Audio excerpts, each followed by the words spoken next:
Hey guys, what's up? So this is a new course of contribution of Mahatma Gandhi in India's modern history, and we will deal with early life and education in this particular lesson. And I will try to cover everything which you need to know about Mahatma Gandhi, who is the father of our nation, and who is there in every currency note. So see, these things become important because every year in mains or in essay writing or in prelims, one or two questions are always asked related to Mahatma Gandhi, like an eye for an eye makes the whole world blind. So that can be an essay title. So if you know his early life education, if you know his contribution, so that entire essay which is worth 250 marks or 125 marks, your life becomes really really easy. So let us talk about the contribution of Mahatma Gandhi, early life and education. So he is called as the man who changed the character. See, anybody could have eventually got us the independence, but what are the like principles on which your nation is made? For example, Pakistan is also independent, but the principles were not right. That is why the military coup happened. So the character of India's freedom struggle is more important than actual freedom.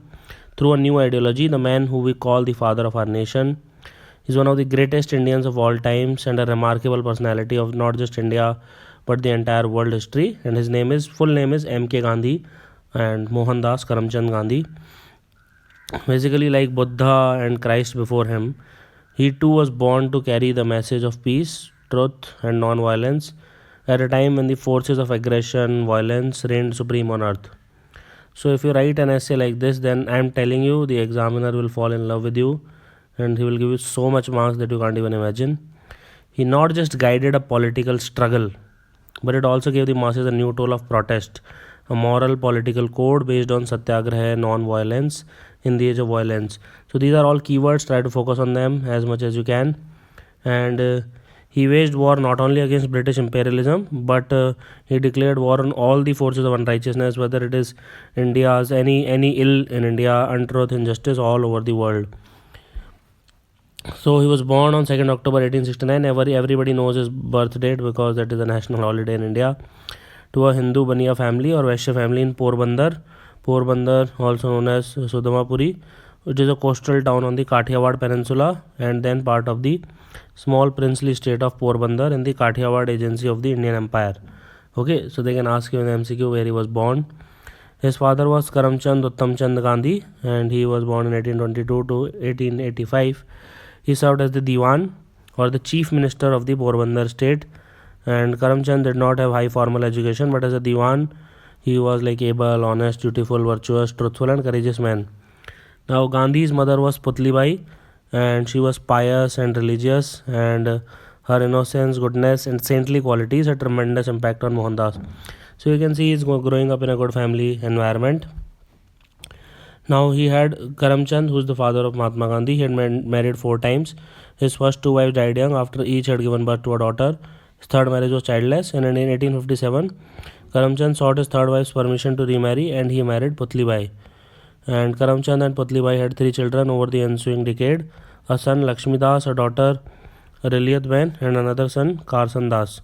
And on 2nd October 1869, Putlibai gave birth to her last child, that is Mohandas. Okay. So as a child, Gandhi was described by his sister Raliat as restless as Mercury, either playing or roaming about, and one of his favorite pastime was twisting dog's ears. So basically, you can just have a basic idea of what kind of personality he was. Now, these questions you can use it in your essay writing. Indian classics, especially the stories of Shravan, King Harishchandra, had great impact on Gandhi in his childhood, and in his autobiography, he admits that they left an indelible impression on his mind. And Gandhi's early self-identification with truth and love as supreme value is traceable to these epic characters. Shravan you might know, okay, and King Harishchandra everybody knows about him. So Gandhi began his school days as a meek, mild and innocent boy. At age of 9, he entered the local school in Rajkot near his home. He studied the rudiments of arithmetic, history, Gujarati language, geography, and he joined the high school in Rajkot at 11. He was an average student, won some prizes, but he was a shy and tongue-tied student. He had no interest in games, and his only companions were books, school lessons. And while at high school, a Muslim friend named Sheikh Mehtab encouraged the strictly vegetarian boy to eat meat to gain height and have a strong body like an Englishman. And he also took Mohandas to a brothel one day, and he was struck blind and dumb in his dance of vice, and he rebuffed the prostitutes' advances and was promptly sent out of the brothel. So you think that these people have like emerged from heaven and they have like not seen the world, but that is not true.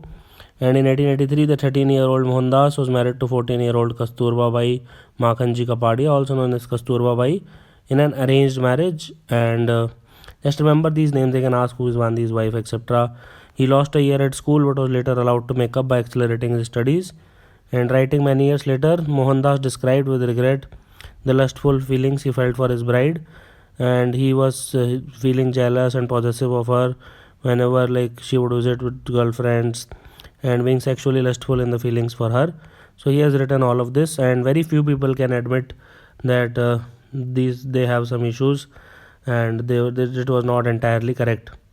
Now, the Gandhi couple's first baby died, and later they had four more children, all sons: Harilal, Manilal, Ramdas, and Devdas.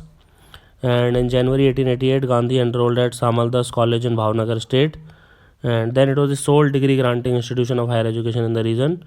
He dropped out, returned to his family in Porbandar, and Mauji Dave Joshiji, a Brahmin priest and family friend, he advised Gandhi and his family that he should consider law studies in London. Now Gandhi's uncle, who was Tulsidas, and mother, they were not comfortable about Gandhi leaving his wife and family and going so far from home.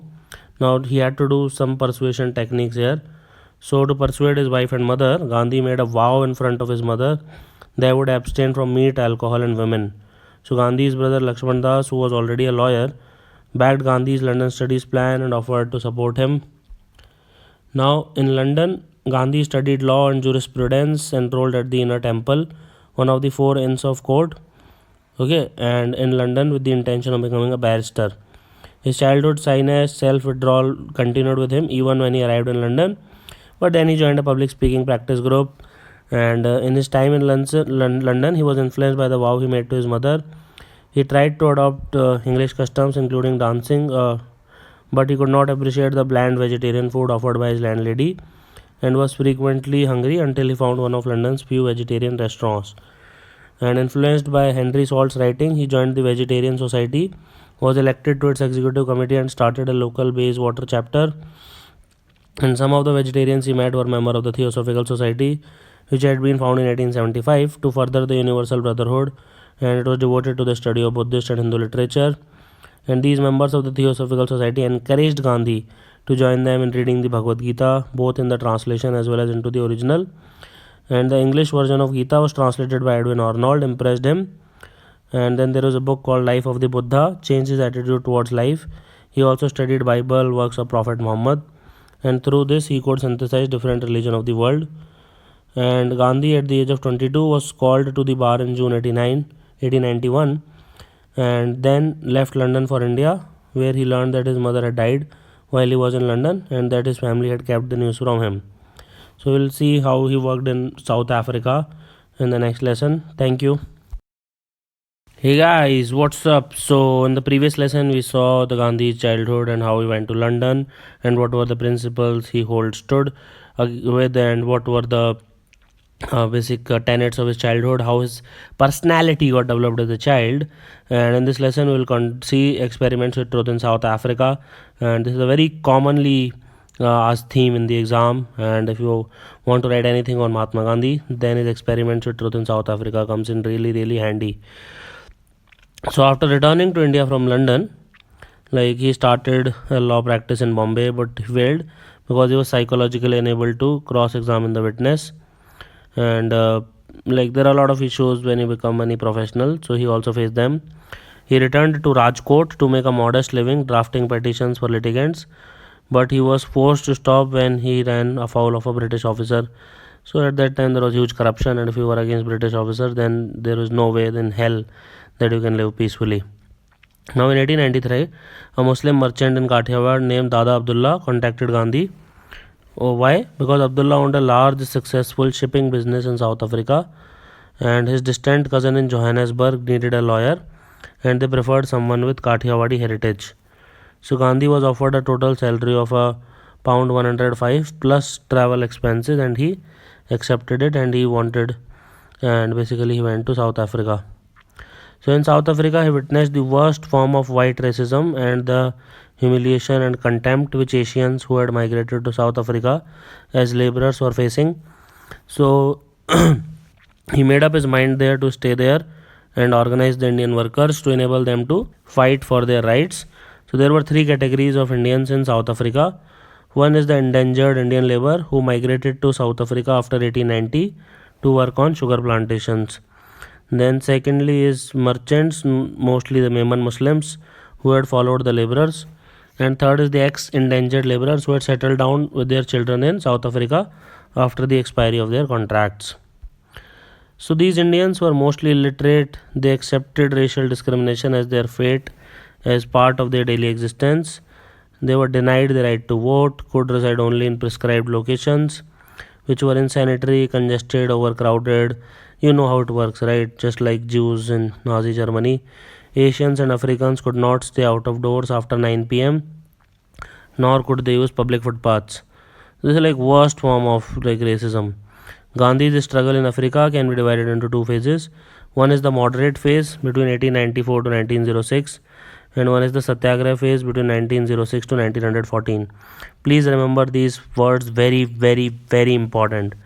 So during the first phase for 12 years, Gandhi sent petitions to the authorities in South Africa and in Britain, hoping that once the authorities know the plights of Indians, they would definitely redress their grievance, as the Indians were after all British subjects.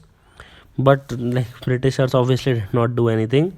And to unite different sections of Indians, he established Natal Indian Congress and started a paper, Indian Opinion. So that is how it is pronounced, Natal. So Indian Opinion was a paper started by Mahatma Gandhi in South Africa. So during the phase of Satyagraha between 1906 and 1914, Mahatma Gandhi relied on the use of the method of passive resistance. It is also called a civil disobedience, where you do not follow the law, civil law, not criminal law, which he named as Satyagraha. Okay, like asking for the truth. So Satyagraha against registration certificates in 1906. So a new act in South Africa made it mandatory for Indians there to carry at all times certificates of registration with their fingerprints. And Gandhi here formed the Passive Resistance Association to oppose this discriminatory measure and was jailed. And Indians under the leadership of Gandhi publicly burned their registration certificates. And another act imposed restrictions on Indian migration, and the earlier campaign was widened to include protest against this new legislation as well, because obviously it is discriminatory that you are not allowing them to come there. Now Indians under Mahatma Gandhi's leadership defied this law by crossing over from one province to another and by refusing to produce licenses. Obviously South African authorities did not like it. Many of the Indians were jailed, but that is how the protest started. You have to fight for the truth, you have to fight for what is right, you have to fight for what you feel is like true in your heart of hearts. Now let's talk about the story of Tolstoy farm. So as it became very difficult to sustain the high pitch of the struggle, Tolstoy farm was set up to house the families of the Satyagrahis, to give them a way to sustain themselves. So if they ask you what is Tolstoy farm, so it was a farm established by Mahatma Gandhi in South Africa to give the families of Satyagrahis a way of life to sustain themselves. Now campaign against poll tax, invalidation of Indian marriages. So a poll tax of £3 was imposed on all ex-endangered Indians who were poor, could not afford it. Further, a Supreme Court order invalidated all the marriages not conducted according to Christian rites and by the registrar of marriages. And now by implication, Hindu, Muslim, Parsi marriages, they were considered illegal. Children born out of such marriages illegitimate. Obviously it was complete absolute insult if somebody calls your children bastard, then you know how bad it will feel. Obviously we do not live in such a world thanks to Mahatma Gandhi. There are no Britishers here. But it was an insult to the honor of their women. Many women were drawn into the movement because of this indignity. And in India, Gokhale toured the whole country, mobilizing public opinion in support of Indians in South Africa. Gopal Krishna Gokhale is considered as the guru of Mahatma Gandhi, political advisor at least.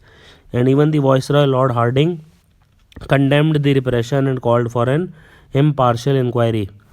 And eventually, through a series of negotiations involving Gandhi, Lord Hardinge, C.F. Andrews and General Smuts, an agreement was reached by which the government of South Africa conceded the major Indian demands relating to the poll tax, registration certificates, marriage solemnized according to Indian rites. So can you imagine a foreigner who went there just as a lawyer is fighting with the British Empire in South Africa and getting the rights for their people? It is almost unheard of in history, almost unheard of. So, in a nutshell, what are the Gandhis learning from experience in South Africa? Unlike the thinking prevailing among the moderates of that time, Gandhi found, this is a very important word, please remember it, you'll feel like crying if you can understand the meaning of this. He found that masses had immense capacity to participate in and sacrifice for the cause that moved them. It is just about the cause, that's all. If you go to Europe and you talk about football World Cup final, the two countries which will be playing it will be completely, everybody will be supporting it. So if we can find the right cause, then the masses have immense capacity. Moderates thought then masses are dumb and they can't do anything. Mahatma Gandhi proved otherwise. He learned how to unite Indians belonging to different religions, Muslims, Parsis, Hindus, even some Christians, classes, men and women alike under his leadership. Even now women, it's very difficult to get them to participate in mass movement, but at that time, about 130 years ago, he got them to participate. He also realized that a leader cannot please all, and at times he has to take decisions which are unpopular with his enthusiastic supporters. He evolved his own style of leadership and politics, which was different from the style prevalent among the leaders of that time. And South Africa's souvenir to Gandhi, Satyagraha. So Gandhi evolved the technique of Satyagraha during his stay in South Africa. Like you must not submit to what he considered as wrong, but has to always remain truthful, non-violent and fearless, should be ready to accept suffering in his struggle, and while carrying out his struggle against the evildoer, he must love the evildoer and never let hatred seep into his nature, would never bow before the evil, whatever the consequence. It is considered one of the most potent weapon in Gandhi's non-violent arsenal in his fight against the British rule. Now we will see actually what Mahatma Gandhi did in India. Hey guys, what's up? So let us see the contributions of Mahatma Gandhi and his emergence his emergence as a mass leader in India, and how did he influence the modern Indian movement. So initial years after returning to India, at the request of Gopal Krishna Gokhale and conveyed to him by C.F. Andrews, Gandhi returned to India in 1915. Now Gopal Krishna Gokhale was a very good or powerful leader at that time. He was a moderate, and he brought an international reputation as a leading Indian nationalist, theorist and community organizer. Now he decided to tour on the advice of Gopal Krishna Gokhale for the next 1 year from 1915 to 1916 and see for himself the condition of the masses. Most of the bureaucrats, most of the politicians, they are armchair theorists जो अपने AC room में बैठ के policy बनाते हैं, but the reality is something else, something entirely different. He also decided not to take any position on any political matter for at least 1 year because he wanted to see the ground reality for himself. He knew well the limitations of moderate politics and was also not in favor of home rule agitation, which he considered morally wrong, and when Britain was in the middle of a war. Okay, so to that extent he was principled.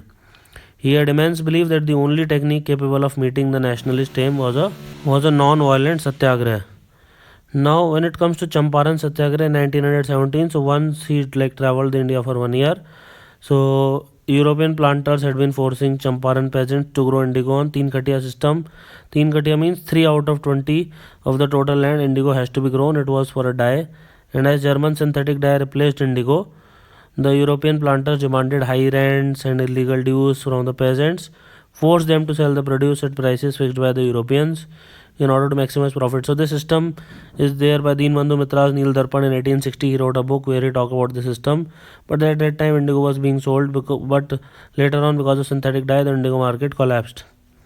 Now when Gandhi, joined by the Rajendra Prasad, who became the president of India later on, Mazrul Haq, Mahadev Desai, Narhari Parekh, J.P. Kripalani, reached Champaran, the authorities ordered him to leave the area at once. Obviously Gandhiji did not want to do it, so he defied the order, preferred to face the punishment, and this passive resistance or civil disobedience of an unjust order, unjust because it is morally absolute abhorring that they were still forced to grow that. It was a novel method at that time, nobody had heard of it. So finally authorities appointed a committee to go into the matter and nominated Gandhi as a member of that committee. He was able to convince the authorities that the Teen Khatia system should be abolished and the peasants should be compensated for the illegal dues extracted from them, and as a compromise with the planters, it was agreed that only 25% of the money taken should be compensated, and within a decade the planters left the area. So Gandhi started and also won his first battle of civil disobedience in India, that was the Champaran Satyagraha, and it is a place in Bihar. Ahmedabad mill strike was in 1918, and there was a dispute going on between the mill owners of Ahmedabad and the workers over the issue of discontinuation of the plague bonus. So Gandhi showed his leadership skills even in this, and Gandhi asked the workers to go on a strike and demand a 35% increase in wages. Employees were willing to concede only a 20% bonus, but they wanted 35%. So Gandhi advised the workers to remain non-violent, don't burn the buses. Unfortunately, India, we still do it. And he undertook a fast unto death to strengthen the workers' resolve. But the fast also had the effect of putting pressure on the mill owners, who finally agreed to give the workers a 35% increase in wages. And it is also the Gandhi's first hunger strike in India. Then comes the Khed Satyagraha in 1918. Khed is a place in Gujarat. So the crops failed in the Khed district of Gujarat due to drought in 1918, and revenue code at that time stated if the yield was less than 25% of the normal produce, the farmers were entitled to remission. But the authorities refused to grant remission. Just like that, Britishers did not care about anyone at that time. Gandhi here supported the peasants' cause and asked them to withhold the revenue, and a social boycott of Mamaltadars, Talatdars, who were revenue officials within the district, it was accompanied in the agitation. But the authorities, not willing to openly concede the peasant demand, issued secret instructions that only those who could afford to pay should pay. And during the Khed Satyagraha, many young nationalists like Sardar Patel. So if you see in Champaran Satyagraha, it was Rajendra Prasad who went on to become the first president of India. Here it is Sardar Patel, who is called as the Iron Man of India. Indulal Yagnik, they became Gandhi's followers. They emerged as leaders on the national stage later on. And Khed was Gandhi's first non-cooperation incident in India. So you can see he was progressing at a rapid pace. Then Satyagraha against the Rowlatt Act. So after World War I, the British government passed the Rowlatt Act in 1919, which aimed at suppressing the nationalistic movement with an iron hand, sorry for this spelling mistake, to arrest and imprison without trial. Now Gandhi called for nationwide protest in February 1999. So basically Rowlatt Act is also called as no Vakil, no Appeal, no Dalil. But soon, having seen the constitutional protest fail, Gandhi organized a Satyagraha Sabha and roped in the young member of Home Rule League, Pan-Islamist, etc. And the form of protest finally chosen, including observance of a nationwide hartal and accompanied by fasting and prayer and civil disobedience against specific laws and courting arrest and imprisonment. The movement was withdrawn after the barbaric Jallianwala Bagh massacre. Everybody knows about it. It was in Amritsar. And the masses found a direction under the leadership of Gandhiji. And from now onwards, freedom struggle became a mass movement. But because of Gandhiji, that freedom struggle became a mass movement. Then Gandhi's role in Khilafat non-cooperation movement was also there. Gandhi was the president of All India Khilafat Committee. He considered Khilafat issue as an opportunity to unite masses, especially Hindus and Muslims, and launched non-cooperation movement against the government. He convinced the Congress leaders on having alliance with Muslim leaders over a religious issue and got their approval for his non-cooperation program. Gandhi announced the issue of Punjab wrongs, and constitutional advance had been overshadowed by the Khilafat question. He would soon lead a movement of non-cooperation if the terms of the peace treaty failed to satisfy the Indian Muslims.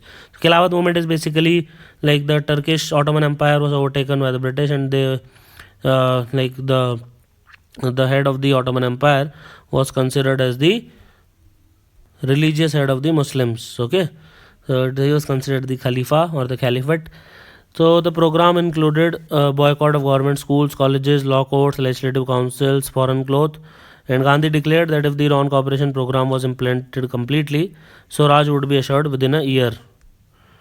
The movement basically was evoked a hearty response throughout the country, and large number of students left schools, colleges, lawyers left their practices.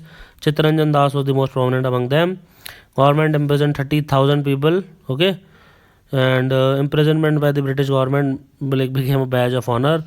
And in 1929, Congress went one step forward and in Allahabad session decided not only to continue the non-violent non-cooperation but also to start civil disobedience.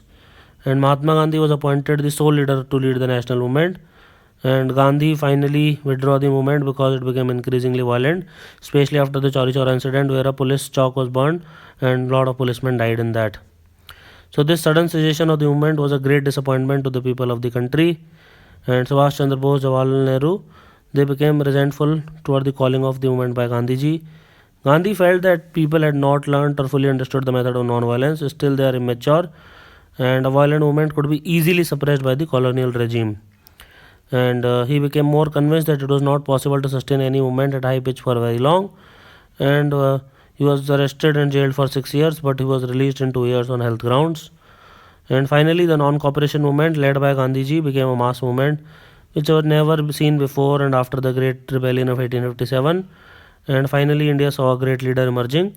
And through the non-cooperation, though it was a failure, yet it had achieved that masses gained consciousness about their political rights and courage to fight for these rights. Indians realized that they had to rely on their own strength for the redressal of their political and other grievances, and Congress emerged as the sole organization through which self-government could be realized. So thank you for watching this lesson. So let us discuss the contributions of Mahatma Gandhi and lesson 4, that is Gandhi in 1930s. So let us discuss that point. So what are the conditions after the withdrawal of non-cooperation movement? So the recall of the non-cooperation movement, death of C.R. Das in 1925, disruption of the Swaraj Party had dampened the spirit of the national movement, but Mahatma Gandhi was waiting for just the right time to launch the mass-based movement again, and the appointment of Simon Commission was that exact moment. And according to the terms of 1990, that is Montagu-Chelmsford reforms, a commission was to be appointed after 10 years of the introduction of the reforms to report about their working, whether they are doing good or not. But just before 10 years, Simon Commission was launched, and in 1997, 2 years earlier than the year in which it was supposed to be appointed, and it was appointed at the instance of Lord Irwin. Okay, so there were altogether 7 members of the commission, but not a single Indian was included. All of them were white, and non-inclusion of any Indian in the commission was taken by the Congress and other political parties as a huge national insult, and naturally the Congress boycotted the Simon Commission. The day on which the commission reached India, it was observed as day of total hartal all over India, and in 1927 the Congress in its Madras session adopted independence as its ultimate goal, and Motilal Nehru, who was entrusted with the task of drawing a constitution for the India, recommended dominion status for India. Now in the same year, if you see the Calcutta session of the Congress, Jawaharlal Nehru and Subhash Chandra Bose, supported by the younger section of the Congress, put up demand for full independence instead of dominion status. क्या छोटे छोटे टुकड़े खाते हो? Let's eat the entire roti. Now run up to the civil disobedience movement. So Mahatma Gandhi announced that if the British Parliament would grant dominion status to India by that December 31, 1929, it would be accepted, or else the Congress would launch the movement and begin a no-tax campaign. And he travelled during 1929 for direct political action. He told the youth to prepare for the fiery ordeal. He helped to organize constructive work in villages, redress specific grievances, especially on lines of Bardoli Satyagraha of 1928. Now Lord Irwin had to announce that granting of dominion status was the aim of British government, and for a discussion, a roundtable conference would be summoned in London after the submission of Simon Commission report. Obviously it was absolutely criticized because now they are looking for complete independence.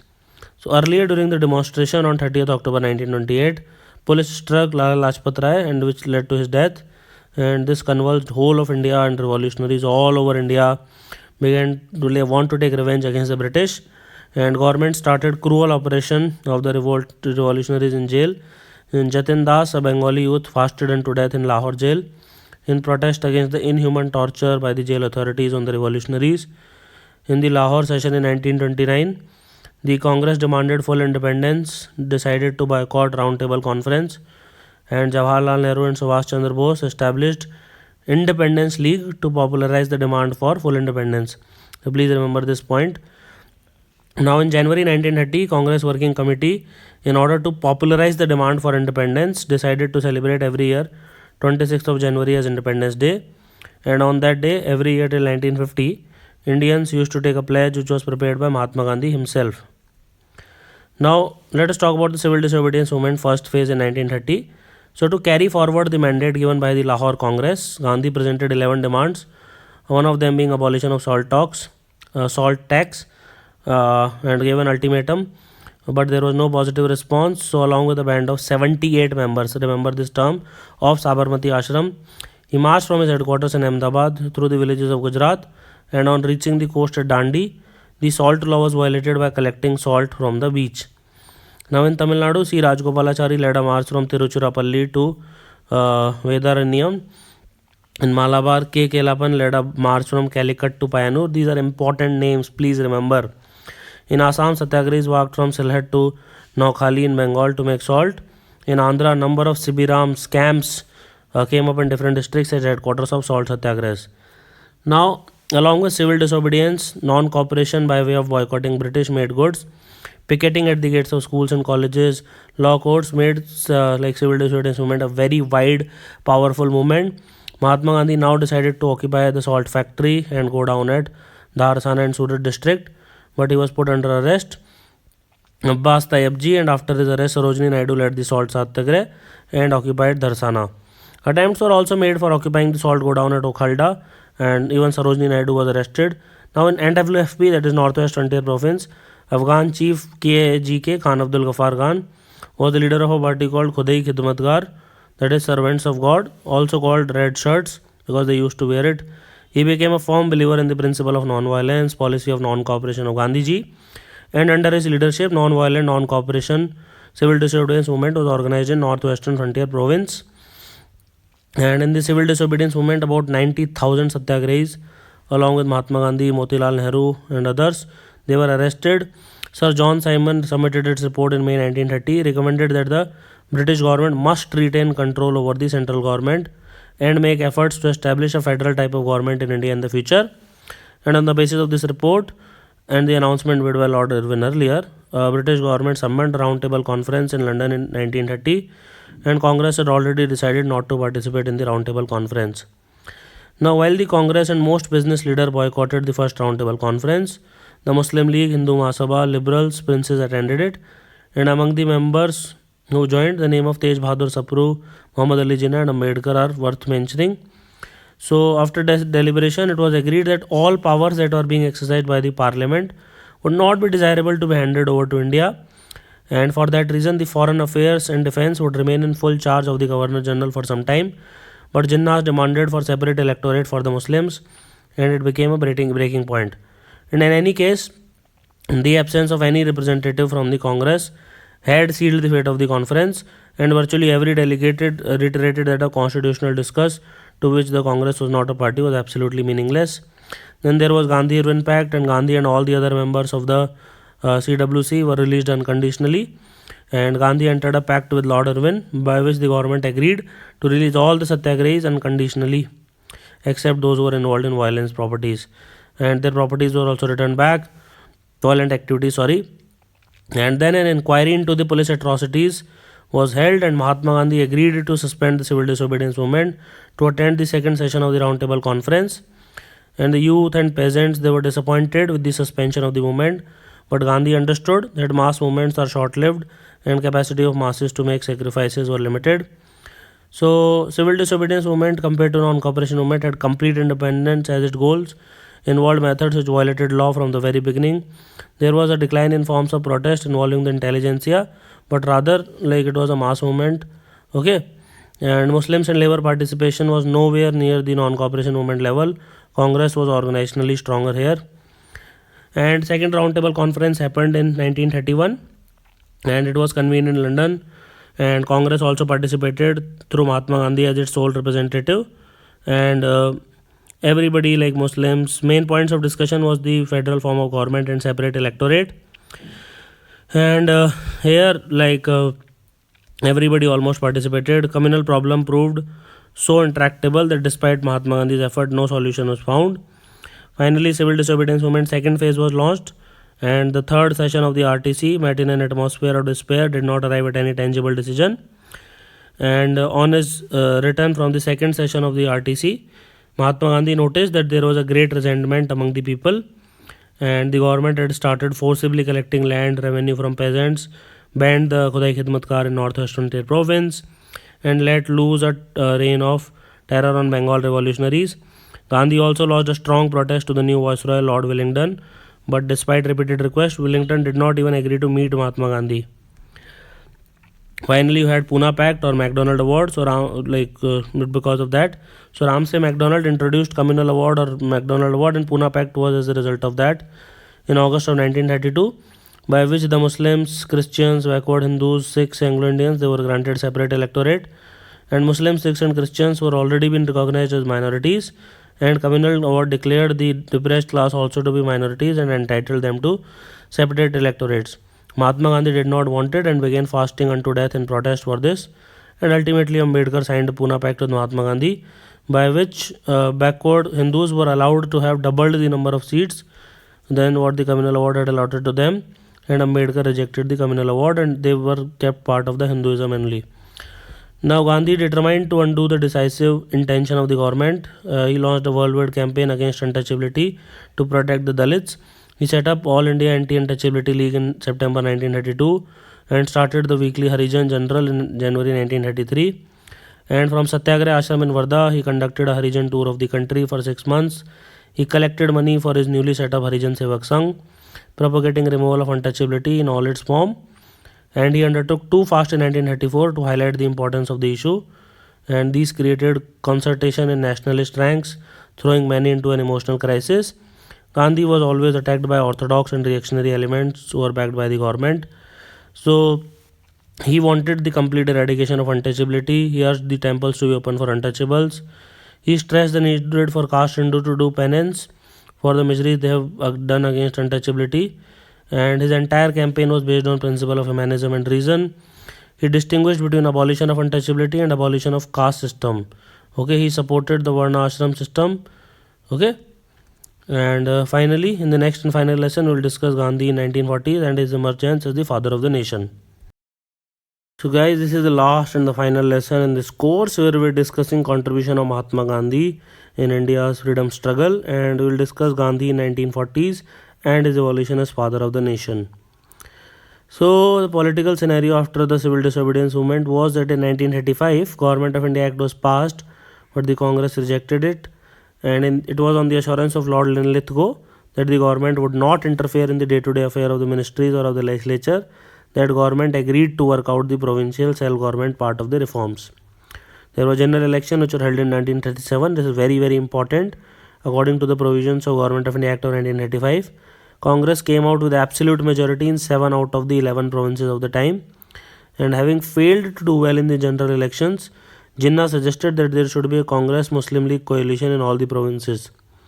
Now, in absence of Congress support, Muslim League failed to form ministry in Bengal and Punjab, and in all the other provinces, Congress formed ministries, and Jinnah began to whip up the communal feeling because he lost badly in the elections. Now, in the meantime, there was a leftist section within the Congress arose under the leadership of Subhash Chandra Bose. He contested the election for the presidentship of the Congress for the second time and defeated Pattavi Sitaramaiah, who was the candidate of Mahatma Gandhi. But due to differences with the right-wing Congress leaders, he resigned. He formed a new political party called as Forward Bloc. And in the same year, I think this case is not there. That's what I think. In the same year, 1939, the British government involved India in Second World War without even consulting the Congress ministry, declared ourselves as belligerent nation, which means we are part of the war now. And Congress resigned from ministries in different provinces, and all the governments which are formed, they resigned from that. And Jinnah and his Muslim League celebrated the resignation as Day of Deliverance. Now the Congress demanded an independent inquiry into their activities by the Chief Justice Sir Maurice Goyer of the Federal Court in India. And Gandhi advocated an unconditional support to the Allied powers, as he made a clear distinction between the democratic states of Western Europe and the totalitarian Nazis. Now let us see, by a declaration of August 8, 1840, Linlithgow informed the Indians that after the end of war, a constituent assembly would be convened to draw up the future constitution for India. The Congress rejected the August offer.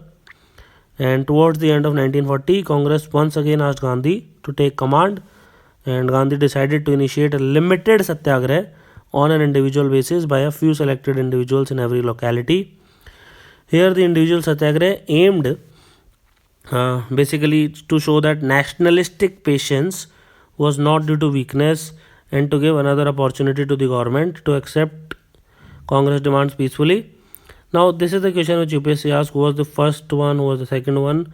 So, Vinoba Bhave was the first to offer the individual satyagrah. Jawaharlal Nehru was the second one. Now, the timeline is very important. So, after August offer comes individual satyagrah, and after that comes the Cripps mission. So, in March 1942, a mission which was headed by Stafford Cripps was sent to India with constitutional proposal to seek Indian support for the war in the wake of Japanese threat pressure from the Allies. Now, the proposal of the Cripps mission, just like the Dominion status, had like right to provinces to secede, retention of supremacy of Governor General. They were rejected by both the Congress and the Muslim League. And the Churchill, the British Prime Minister, Emery, the Secretary of State, Linlithgow, the Viceroy, and Ward, Commander-in-Chief, consistently they torpedoed Cripps' efforts. And Gandhi described the scheme, this is very important, as a post-dated check, and Nehru even said that for a failing bank. And existing structure and autocratic power, Nehru commented, would remain, and a few of us will become the Viceroy's liveried camp followers and look after canteens and the like. So finally, after Cripps' departure, Gandhi framed a resolution calling for British withdrawal and a non-violent, non-cooperation movement against any Japanese invasion. Now, let us talk about the Quit India movement, which is one of the last movements, mass movement in India before independence. So the failure of the Cripps mission to solve the constitutional deadlock, popular discontent because of rising prices and shortage of rice, salt, etc., news of reverses suffered by the British in Southeast Asia, and possible Japanese invasion forced Gandhi and Congress to launch Quit India movement. And Gandhi was named the leader of the struggle. He gave the very famous directive to masses. Here is a mantra, a short one that I give you. You may imprint it in your hearts. Let every breath of yours give expression to it. The mantra is basically do or die. So we shall either free India or die in the attempt. We shall not live to see the perpetuation of our slavery. And Gandhi, along with all the top leaders, were arrested. General public went on rampage, especially in UP and Bihar. And underground activity was undertaken by the socialist forward bloc members, Gandhi Ashramite, revolutionary terrorists. Now, underground activity was carried out by Ram Manohar Lohia, Jai Prakash Narayan, Aruna Asif Ali, Usha Sharma, Biju Patnaik, Chotubhai Puranik, Achyut Parvardhan, Sucheta Kriplani, R.P. Goenka. And Usha Sharma started an underground radio in Bombay. So this point is also asked sometime, that who started the underground radio in Bombay during the time of Quit India movement? Answer is Usha Sharma. So parallel governments were established in Balia under Chittu Pandey. This is again an important point. In Midnapur and in Satara under Nana Patil. So please remember, parallel governments were also established during the Quit India movement. Now, active help was being provided by businessmen through donation, shelter, material help, students acting as couriers, simple villagers by refusing information to the authority, pilots and train drivers by delivering bombs and other material, and government officials including police who passed on the secret information to the activists. Now, women here, especially the school and college girls, actively participated, and it included Aruna Asif Ali, Sucheta Kriplani, Usha Mehta, etc. Now, in February of 1943, Gandhi started a fast against the violence of the state on masses, and due to the fast, public morale was raised, anti-British feeling was heightened, opportunity was provided for political activity, and government's high-handedness was exposed. Now, Lord Wavell, who was the Governor General of India, with a view to resolving the deadlock in Indian politics, set forth his plan, which is known as the Wavell Plan in 1945. Now, you can see the timeline that is important. Now, Wavell Plan proposed the complete Indianization of the Executive Council, but seats were reserved for members on the basis of religion and caste. Even Mahatma Gandhi resented the use of the words caste Hindus. Now, the plan did not contain any guarantee of Indian independence, so it was bound to fail. And nor did it contain any mention of a future constituent assembly or any proposals for the division of power between the various parties of India. And finally, we have the independence and partition. So, according to the proposal of the cabinet mission announced in May 1946, country could have a federal government consisting of the British and the Indian India. The major recommendation was to divide the province into three groups. Muslim dominated province made Pakistan, and the Mountbatten Plan, just after his arrival, he prepared the draft partition with the help of VP Menon.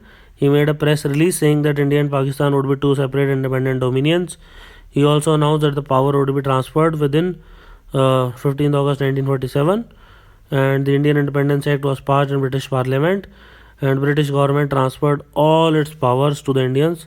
Thus ended the long 200 years of the British rule.